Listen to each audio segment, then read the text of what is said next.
La Biblia, carta a los Efesios capítulo 1 y versículo 10. ¿Os acordáis que ayer hablábamos desde el 9 cuando el Señor nos dio a conocer el misterio de su voluntad? Y el objetivo en el versículo 10 es la administración, la buena administración en el cumplimiento de los tiempos, es decir, de reunir todas las cosas en Cristo, para los que están en los cielos como para los que están en la tierra en Él.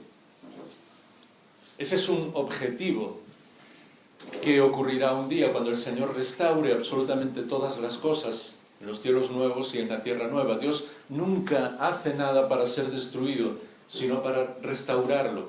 Es el mal, el pecado, el enemigo el que destruye. El ladrón viene para robar, matar y destruir, ¿os acordáis? Pero yo he venido, dice el Señor Jesús, para que tengáis vida y la tengáis en abundancia. Así que cuando Dios creó absolutamente todo el universo, en su plan y en su diseño, es que todo ese universo, a pesar de lo que iba a ocurrir, y Él sabía que iba a ocurrir con nuestra rebelión contra Él y nuestro pecado contra Él, un día todo será restaurado. Y el objetivo por el que el Señor trabaja hoy es para esa restauración de todas las cosas, y el medio por lo que Él trabaja es a través de su Espíritu dentro de cada uno de nosotros.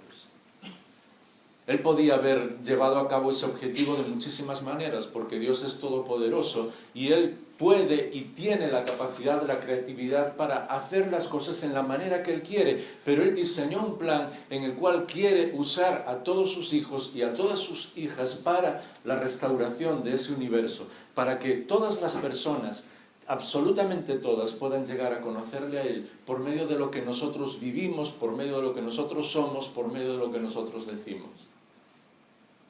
Si alguna vez os han comentado que uno de los objetivos de la Iglesia es predicar el Evangelio, es genial y está bien, la Biblia lo dice. Si os han dicho que uno de los objetivos de la Iglesia es conocer la palabra del Señor y conocerle a Él, pues claro que es uno de los objetivos. Que uno de los objetivos también es adorar al Señor, pues es quizás una de las razones por las que vivimos, porque Él es nuestro Dios. Pero detrás de todo, absolutamente de todo, de nuestra relación personal con el Señor, está ese objetivo que Él tiene de que todas las cosas y todas las personas, si fuera posible, sean restauradas. Y a eso nos ha llamado a cada uno de nosotros. Y ese trabajo solo podemos hacerlo en Cristo. Porque el Señor Jesús es no solamente el Salvador del mundo, sino el sustentador de todo el mundo. El mundo, incluso el mundo físico, no sería capaz de subsistir si no fuera por el poder del Señor Jesús. Porque la Biblia nos dice que Dios creó en Él absolutamente todas las cosas, y todo, absolutamente todo, lo que vemos y lo que no vemos, y los miles de millones de galaxias, dice que se sustentan en Él. Así que estamos hablando no solamente de un Dios todopoderoso, sino alguien sustentador, alguien que cuida el universo. Y eso tiene que ayudarnos a comprender qué es lo que estamos haciendo aquí durante unos años en nuestra vida. Tiene que ayudarnos a comprender que muchas veces estamos preocupados con muchas cosas que no tienen trascendencia eterna en absoluto y que duran minutos. Y Dios nos ha llamado a vivir de una manera determinada por cosas que merecen la pena, porque su trascendencia es eterna. Y el Espíritu de Dios nos ayuda a distinguir en muchas de nuestras actuaciones, en muchas de nuestras palabras, en muchas de las cosas que hacemos, incluso de nuestras reacciones delante de los demás. Si nuestra reacción está de acuerdo a lo que tiene trascendencia eterna, como Pablo estaba hablando en la segunda carta a los Corintios, el capítulo 4, de acuerdo a las cosas que no se ven, o estamos viviendo de acuerdo a las cosas que se ven. Y acordaos que el Espíritu de Dios le dice a Pablo, le inspira a escribir que las cosas que no se ven son eternas. Así que la transformación del mundo y el hecho de que todas las personas lleguen a conocer al Creador, lleguen a conocer al Señor Jesús, lleguen por medio del Espíritu de Dios a ser reconocidos, como hablábamos esta mañana, como hijos de Dios, que lleguen a conocer a su Padre que está en los cielos. Ese es el mayor objetivo que puede existir. Pero no se trata solo de un momento, no se trata solo de un ir a un determinado lugar, no se trata solo de que seamos perdonados para que un día podamos tener vida eterna. No se trata solo de que seamos salvos de una condenación para ir al cielo. Eso es parte de las bendiciones de Dios. Se trata sobre todo que podamos conocer a nuestro Padre, que podamos vivir cara a cara con Él, que podamos reflejar el carácter del Salvador en nuestra vida. Se trata de una relación que no solamente transforma nuestra vida, sino transforma la vida de todas las personas. Y Dios quiere hacer eso por medio de su iglesia. Cuando el Señor Jesús ascendió a los cielos, podía haber dejado ángeles, podía haber dejado seres que proclamasen el Evangelio, que guiasen la transformación del mundo, no sé, que explicasen su palabra. Él podía haber hecho lo que quiso, porque Él es el Dios Todopoderoso.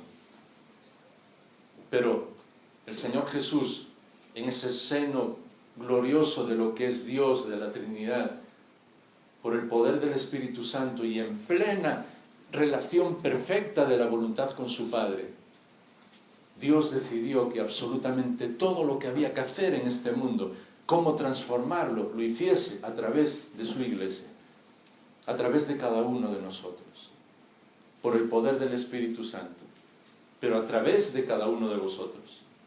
Así que cada vez que nosotros estamos pensando, hablando o incluso diciendo que somos cristianos, que seguimos al Señor Jesús, estamos implicando no solamente nuestras creencias, incluso no solamente nuestra fe. ¿Os acordáis lo que decíamos ayer? Estamos implicando el mundo entero. Y tantas veces oro para que podamos comprenderlo, porque muchas veces en lo que caemos es que muchas de las cosas del día a día, el polvo del camino nos hacen caer y nos hacen perder la dimensión eterna de lo que estamos haciendo.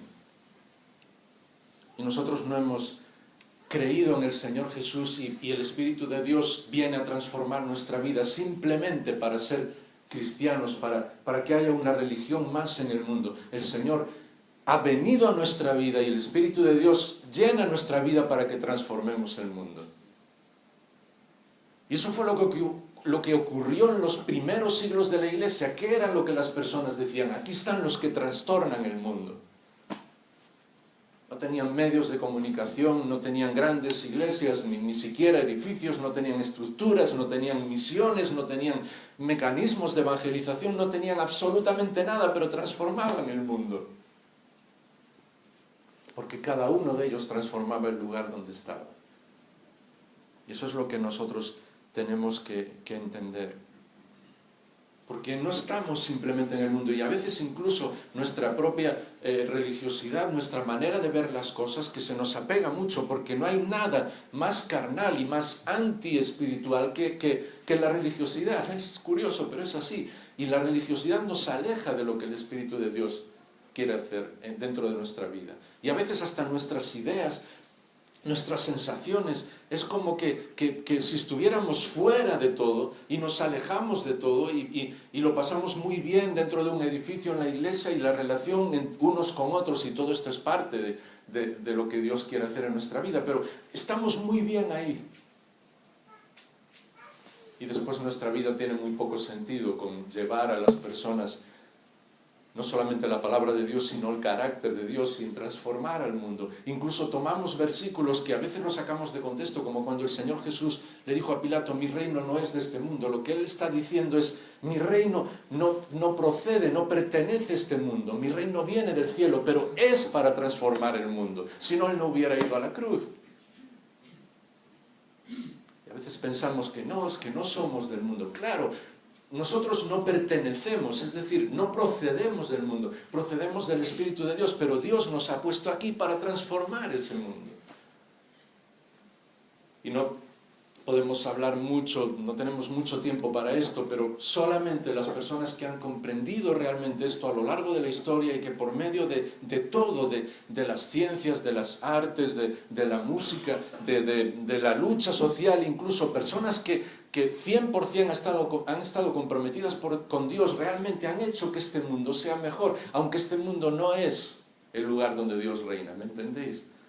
pero están mostrando con su obra, y nosotros mostramos con nuestra obra, de transformar este mundo por la palabra y el poder del Espíritu de Dios, lo que un día será todo lo nuevo, los cielos nuevos y la tierra nueva. Y si cuando nosotros hacemos algo aquí, y a veces incluso cuando músicos creyentes, sabéis que me encanta la música, o personas que han luchado para que este mundo sea mejor, como Martin Luther King, o como Henry Dunant, el creador de la Cruz Roja, y muchas otras personas, o como William Wilberforce, que luchó para que no hubiera esclavitud, no solamente de personas de otras razas, sino también la esclavitud infantil en el trabajo. Cuando nosotros estamos transformando al mundo así, les estamos enseñando lo que Dios quiere realmente.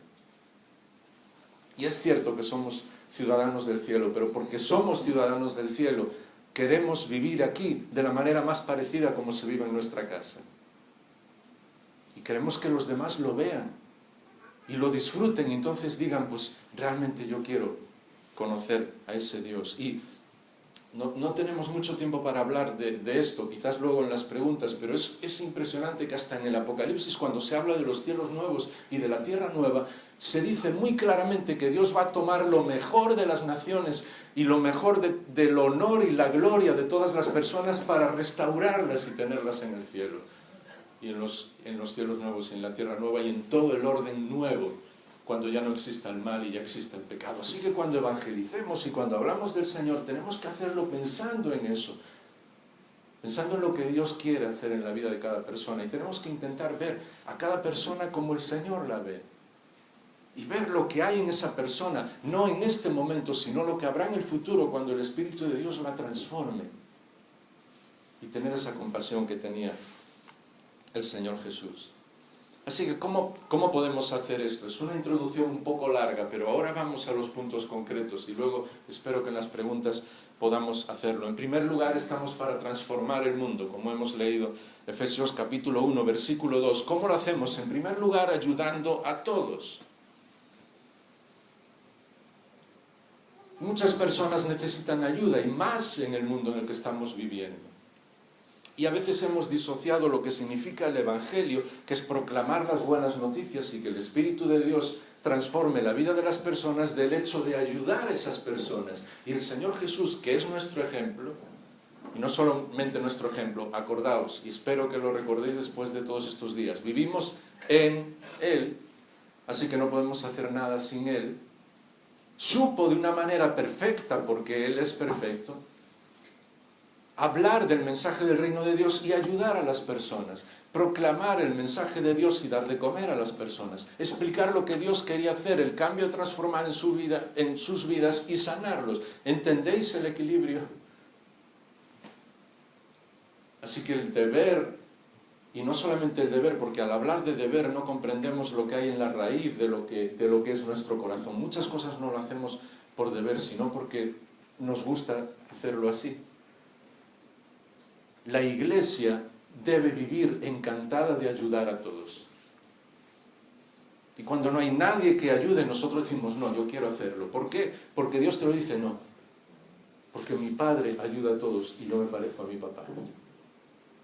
Porque cuando tú ayudas con esa motivación de que realmente es porque el Espíritu de Dios lo hace dentro de ti y te encanta ayudar, pues cuando llega el desánimo, porque muchas veces las personas ayudadas no van a agradecer, a ti no te preocupa.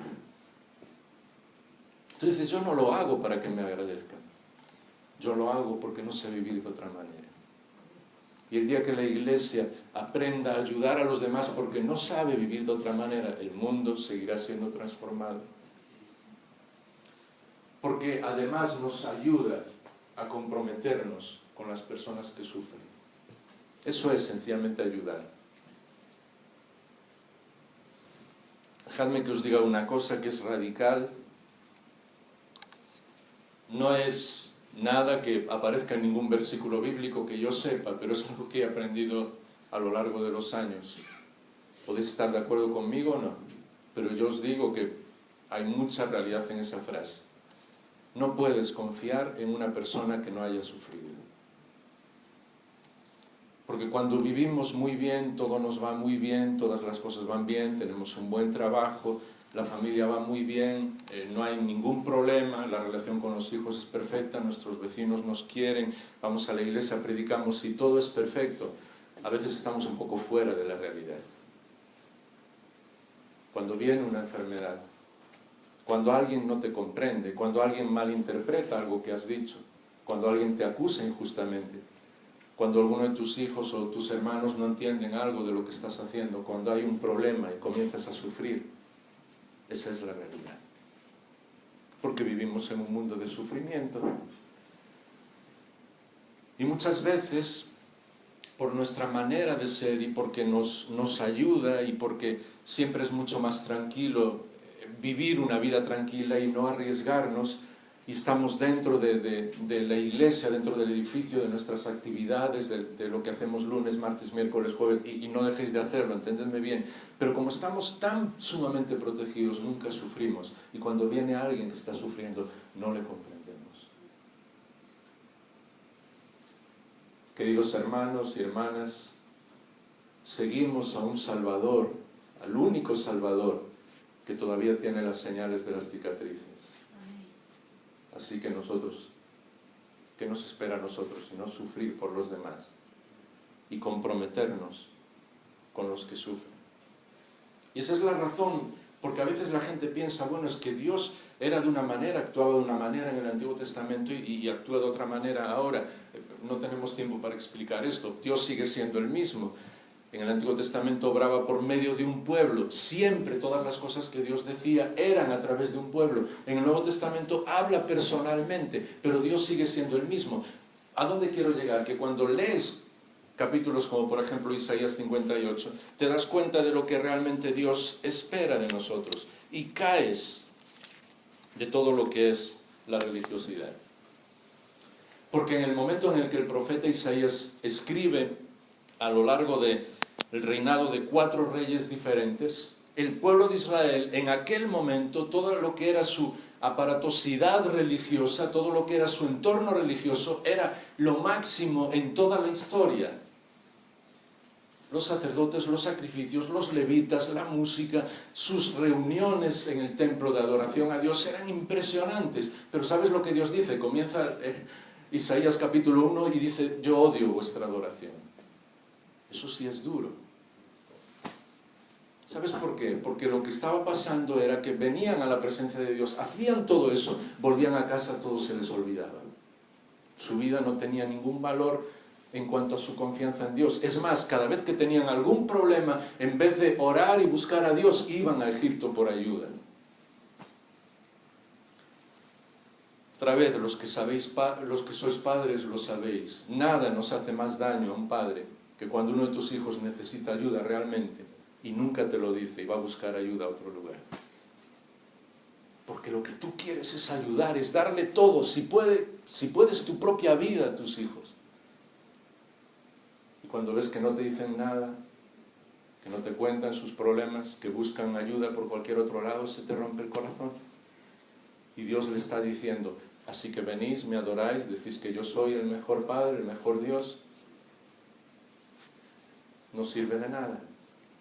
Y entonces, al llegar ahí, les habla en Isaías 58, cuando habla de que ayunan, porque ellos ayunaban muchísimo y oraban muchísimo.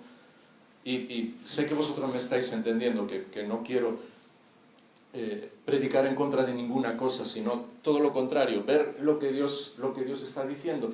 Entonces Dios le dice, ¿sabes cuál es el verdadero ayuno? 58.3, me decís, ¿por qué hemos ayunado y tú no lo ves? ¿Por qué nos hemos humillado y no nos haces caso? Y Dios le dice, ayunáis para pelearos y reñir entre vosotros, para herir a los demás con puño malvado. No ayunéis como hoy. Y sigue un poco más adelante en el versículo 6, ¿sabes cuál es el ayuno que yo escogí? Desatar las ligaduras de impiedad, dejar ir libres a los oprimidos, romper todo yugo. El ayuno es que partas tu pan con el hambriento y recibas en tu casa a la gente que no tiene casa. Que cuando veas al desnudo lo cubras y no te escondas cuando alguien necesita ayuda, cuando un semejante necesita ayuda. Eso es lo que Dios espera de nosotros. ¿Veis cómo ahí se ve lo que es realmente el amor de Dios y toda la religiosidad se viene abajo? Así que cuando hablamos de nuestra misión con las personas no creyentes, estamos hablando siempre, en primer lugar, de ayudar, y ayudar en todo lo que podamos. En segundo lugar, y como os prometí, esta vez es más corto, cada una de las conferencias es más corta que la anterior, hablamos en cuanto a mostrar las riquezas de la gracia de Dios. Otra vez, ¿os acordáis que seguimos en la carta a los Efesios, aunque estemos hablando de varios textos bíblicos, pero la carta a los Efesios sigue siendo la clave? Y dice Efesios 2, capítulo 6, que juntamente con el Señor Jesús, otra vez, con Él, 2:6, nos resucitó. Con Él nos sentó en los lugares celestiales en Cristo Jesús. ¿Por qué? ¿Cuál es el objetivo de Dios? ¿Os acordáis lo que hablamos al principio? Versículo 7. Es mucho más clara la palabra de Dios que todo lo que pueda explicaros. A fin de poder mostrar en los siglos venideros, es decir, en todos los siglos de la historia, mientras el Señor no vuelva, las sobreabundantes riquezas de la gracia de Dios, por su bondad para con nosotros en Cristo Jesús. Así que cuando te pregunten quién eres, nuestro hermano dijo perfectamente, su nombre, soy un hijo de Dios. ¿Y para qué estás aquí? Dice, soy heredero de todo lo que Dios ha creado, imagínate. ¿Y cuál es tu objetivo? Que todas las personas conozcan las sobreabundantes riquezas que Dios tiene. Yo soy un embajador de mi Padre Celestial. ¿Quieres un trabajo mejor? Y puedes decir, sí, yo soy un embajador de mi Padre Celestial mientras voy a la oficina y hago mi trabajo del día a día, pero eso es solo del día a día. Mi trabajo eterno es mostrar las sobreabundantes riquezas de mi Padre Celestial. Sí, yo estoy quizás en paro buscando un trabajo y voy todos los días, entrego currículums y aparentemente muchas situaciones en mi vida no están bien, pero yo no me olvido que soy un embajador de mi Padre Celestial y estoy aquí para mostrar a todos las sobreabundantes riquezas de mi Padre Celestial. Sí, yo quizás estoy en casa, enfermo, no puedo moverme, no lo sé cuál es la situación de cada uno. Pero eso es solamente temporal, porque Dios me ha escogido para mostrar a todos las sobreabundantes riquezas de su gracia. Incluso enfermo y en mi casa, e inmóvil, yo hablo con mi Padre Celestial y por medio de la oración estoy transformando el mundo. Es como las cosas son diferentes, según lo que la palabra de Dios nos dice. Y en eso tiene que ver, obviamente, la evangelización. Tiene que ver lo que nosotros podemos hacer para el Señor.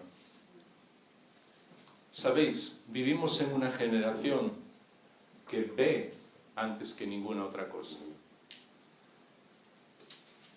Así que las personas no solamente necesitan escuchar lo que nosotros hacemos, lo que nosotros decimos, sino ver. Hace poco salía una encuesta, yo lo he mencionado varias veces, en cuanto a la razón por la que muchas personas no creían en Dios. Se había hecho en varios países, en todo el mundo. La primera pregunta es, ¿usted cree en Dios? Si la gente decía que sí, la encuesta terminaba. Pero cuando decían, ¿usted no cree en Dios? Pues seguían, ¿por qué no cree en Dios? Y le preguntaban esa razón por la que no creían en Dios. Y prácticamente el 100% de la gente se dividió entre dos razones que tenían el mismo porcentaje. No creo en Dios por el mal que hay en el mundo, porque Dios permite tanto mal en el mundo. Seguro que lo habéis escuchado muchas veces. Pero la segunda razón, prácticamente igual de porcentaje que la primera, yo no creo en Dios porque conozco muchas personas que creen en Dios y su vida no es mejor que la mía. Hacen exactamente las mismas cosas que todos los demás. Vivimos en una generación que ve. Hasta la música en el mundo de los jóvenes se ve por medio de los clips. Algo que es solamente para escuchar, pero la gente quiere ver. Así que necesitamos vivir en la manera que Dios quiere que vivamos. ¿Y sabes cómo se hace eso? no sirven las amenazas. Dios nunca usa la obligación. Dios usa algo que es lo que mueve el mundo, que es el amor. Porque cuando amas, entonces actúas. Y amas porque sabes lo que alguien ha hecho por ti. Y amas aquello que realmente tu corazón, llena tu corazón, en lo que tu corazón disfruta. Y a veces cuando en alguna iglesia, al recorrer muchos lugares, me preguntan ¿qué es lo que ves que está pasando en muchas iglesias diferentes, de todas las denominaciones, en diferentes países? Cuando las iglesias no crecen, ¿por qué crees que está pasando? Y yo les digo algo muy sencillo: estamos perdiendo la belleza de nuestro Salvador. Algo tan sencillo como eso. Nos hemos acostumbrado tanto a las cosas, a lo que Dios hace, a lo que Dios es, a lo grande que Él es, que ya no vivimos entusiasmados con Él. Ya no vivimos con los ojos abiertos como hacen los niños cuando se admiran por algo. Ya le hablamos a la gente de una manera casi mecánica. A veces incluso ni siquiera, como veis en el PowerPoint, ni siquiera hablamos del Señor.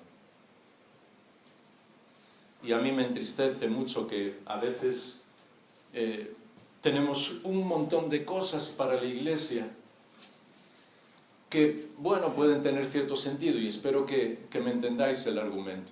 Tenemos seminarios sobre evangelización, cómo hablar del Señor, métodos de evangelización, cómo perder el miedo a hablar del Señor, un montón de cosas así. A mí me invitan muchas veces para hablar sobre evangelización. Cada vez que me invitan, voy porque sé que es la voluntad del Señor y estoy orando por eso, pero voy triste. ¿Tú te imaginas vamos a tener un seminario sobre cómo hablar de fútbol? Sobre cómo perder el miedo a hablar de fútbol. O de cine. O de, no sé, de moda.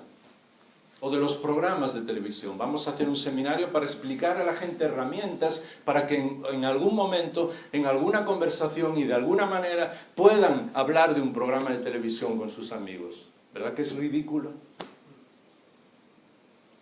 ¿Qué es lo que está pasando? Perdimos la belleza de nuestro Salvador. El Señor Jesús dijo de una manera muy sencilla: de la abundancia del corazón habla la boca. Y si nosotros tenemos que hablar y decirle una y otra vez a la iglesia y hacer seminarios y muchas formas diferentes para que la gente hable del Señor, es porque nuestro corazón ha perdido la belleza del Señor. Porque si realmente le amamos, ¿os acordáis cuando en la primera iglesia los llevaron delante de las autoridades cuando estaban hablando? Lo que ellos respondieron: no podemos dejar de hablar de lo que hemos visto, de lo que hay dentro de nuestro corazón. Y el Señor sigue esperando una iglesia que diga: yo no puedo dejar de hablar de Él, que esté entusiasmada con Él, entusiasmada con su palabra, entusiasmada con lo que el Espíritu de Dios hace en la vida de las personas. Y esa es realmente la diferencia. Porque la Biblia nos dice que cuando vivimos así, tenemos hijos espirituales. Es una pregunta que a mí muchas veces me cuesta hacer a las personas, porque sé que señalas a la gente cuando le preguntas esto: ¿tienes algún hijo espiritual? Porque si pasamos nuestra vida aquí y no tenemos hijos espirituales, algo está fallando dentro de nosotros. Cuando no tenemos hijos, en un matrimonio normal siempre pues algún problema físico, un problema de relación, algo que no está bien. Si yo llevo 5, 10, 20 años amando al Señor Jesús y no tengo ningún hijo, ninguna hija, ninguna persona que haya llegado a conocer al Señor, por lo que le he hablado, por ver mi vida, por ser un compañero de trabajo, de la universidad, de lo que sea, yo tengo que preguntar al Señor: Señor, realmente no te amo, ¿verdad? Sí, me encanta estar contigo, me encanta leer tu palabra, me encanta ir a la iglesia, estar involucrado en todo, ¿Pero qué está pasando? ¿Por qué no tengo hijos? Pregúntale al Señor. Porque esa es la reacción normal cuando amas. Muchas de las lecciones espirituales en la palabra del Señor, Dios las dejó impregnadas también en la vida misma para que pudiéramos entenderle. Y Dios está esperando una iglesia en la que cada uno de sus miembros tenga hijos. Nosotros lo hemos visto también. Y vuelvo a deciros que cuando hablamos de esto, jamás penséis en una familia perfecta, porque no es así. Pero nuestras hijas con 13, 14 años tienen hijos espirituales en sus compañeros de clase, personas que ya se han bautizado incluso. Porque disfrutan del Señor, lo ven como algo normal. Le hablan a los demás, muchos se burlan, profesores se burlan, pero las ven a ellas disfrutar. Les ven que sí, les hace daño las burlas, pero no les preocupa, porque saben que están hablando de lo que más les gusta.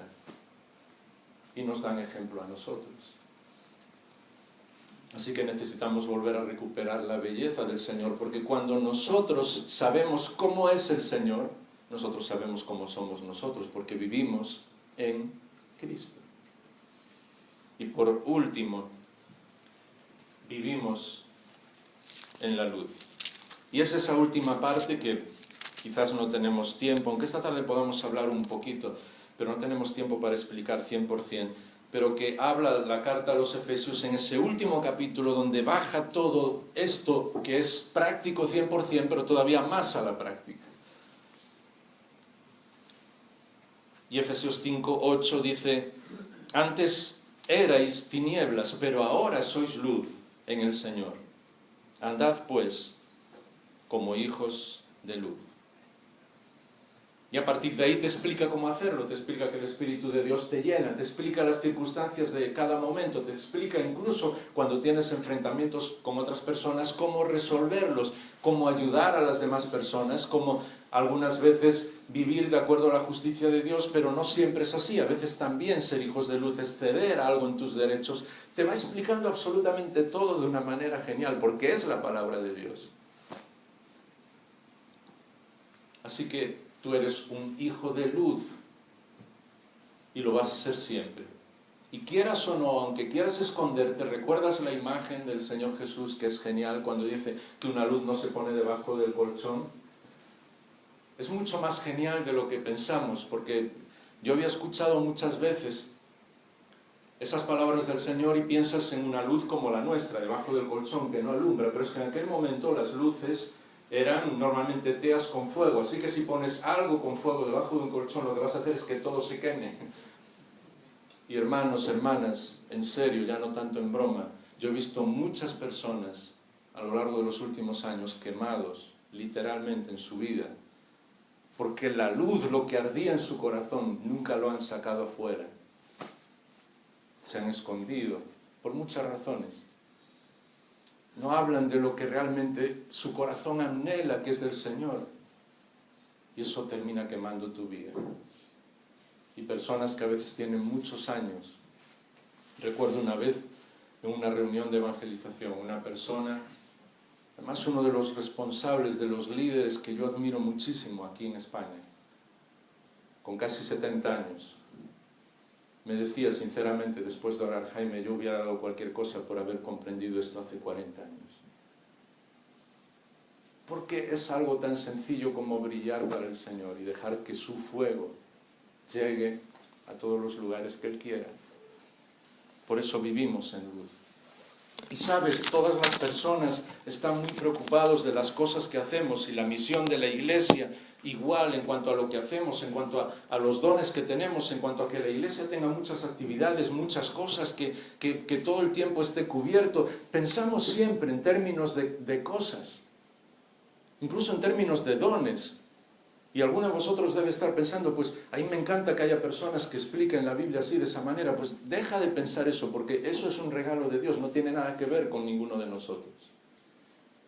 ¿Sabes lo que Dios quiere hacer y cómo Él va a transformar el mundo y cómo lo transformó en los primeros 4 siglos, donde el imperio más grande que jamás ha existido en la historia de la humanidad, como fue el Imperio Romano, duró literalmente días en manos de hombres y mujeres que eran llevados a las teas ardiendo, que pagaban con su vida, pero vivían de una manera diferente y transformaron completamente el mundo, sin ningún poder ni político, ni religioso, ni absolutamente nada. Porque ellos vivían de acuerdo al fruto del Espíritu. La Biblia dice, el fruto del Espíritu es amor, gozo, paz, paciencia, amabilidad, bondad, fe, mansedumbre, dominio propio. Así que mi pregunta esta mañana, y es una pregunta que os dejo, espero que de parte del Señor, confío que de parte del Señor es, ¿y si se conociese a la Iglesia, no por sus grandes templos, no por sus grandes actividades, no por sus grandes campañas, por sus grandes misiones? Todas esas cosas son regalos de Dios y no son malas, pero si se conociera la Iglesia por amor, gozo, paz, paciencia, amabilidad, bondad, fe, mansedumbre, dominio propio. Porque eso es exactamente lo que Dios quiere hacer. Y esa es la manera en la que Él transforma el mundo. Porque esta manera de vivir es completamente contraria a los principios del mundo. Y ese es el contraste. Dios nos ha llamado a restaurarlo todo, a ser artífices y embajadores de la restauración total por medio de Él, proclamando su palabra y proclamando el poder del Espíritu de Dios que resucitó al Señor Jesús de los muertos, y por eso la muerte no tiene ningún poder sobre nosotros, ninguno, ni siquiera tiene poder para hacernos tener miedo. Así que la manera que el Señor quiere que vivamos es así de sencilla. No busques muchos planteamientos, no busques grandes dones, grandes actividades, grandes cosas que quieras hacer. Dile, Señor, sabes, desde aquí en adelante, lo que quiero en mi vida es sencillamente que tu Espíritu refleje lo que Él quiere. Lo que quiero en mi vida es que se me conozca, y no por mí. ¿Os acordáis que no tiene nada que ver con lo buenos que somos nosotros? Eso es religiosidad. Sino con lo que Él hace, porque nosotros vivimos en Cristo. Señor, yo quiero que la gente conozca tu amor, gozo, paz, paciencia, amabilidad, bondad, fe, mansedumbre, dominio propio. Y eso es lo que transforma el mundo. Inclinamos nuestra cabeza para orar.